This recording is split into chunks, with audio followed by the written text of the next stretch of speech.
This example is about the symmetric trajectory projectile. In this example, it's given that the horizontal range of the projectile is equal to 3 times its maximum height, and it is required here to find the angle of projection. Well, to solve this problem, simply just write down the relation that the range, horizontal range, is 3 times h to the maximum height by recalling the h, the height, and equation, and the range equation, horizontal range equation, and substituting these two formulas into the first relation. Then we're going to get this, and knowing the trigonometric identity that sine the addition of two angles is equal sine theta 1, the first angle, by cosine the second angle theta 1, plus sine theta 2 cosine theta 1. Here, by inserting theta 1 equal theta 2 equal theta naught, so we're going to get sine 2 theta naught equal 2 sine theta naught cosine theta naught. Obviously, we can substitute this relation into here, to this one, and then by just taking off the common constant or common variables from both sides, and then we'll get tan theta naught equal 4 over 3, and then theta naught turns out to be 53 degrees.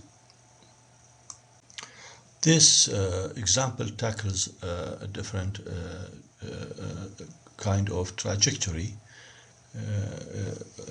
for the projectile of artillery shell, which is fired with an initial speed of 300 meters per second at an angle of 55 degrees above the horizontal. The shell explodes on the mountain side 40 seconds later.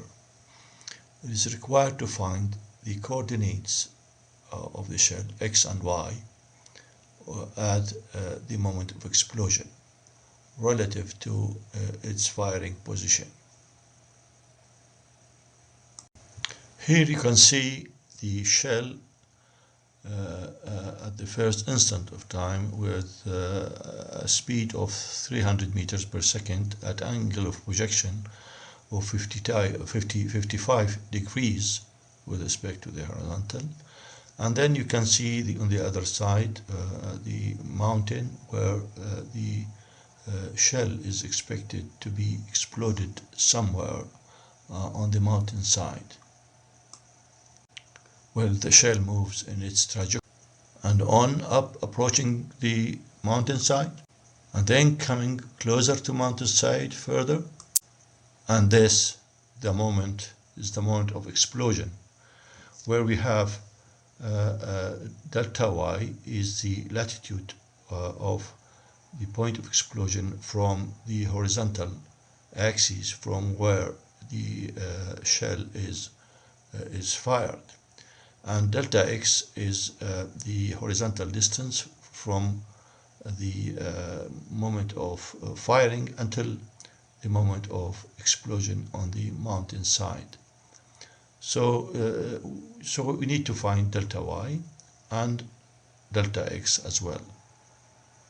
This shows the shell at every moment of its motion in its trajectory and until it ends the time just before it exploded. So to solve this problem, we initially put x naught and y naught as 0 to simplify the problem. And as we know, given the time of flight as 42 seconds, to find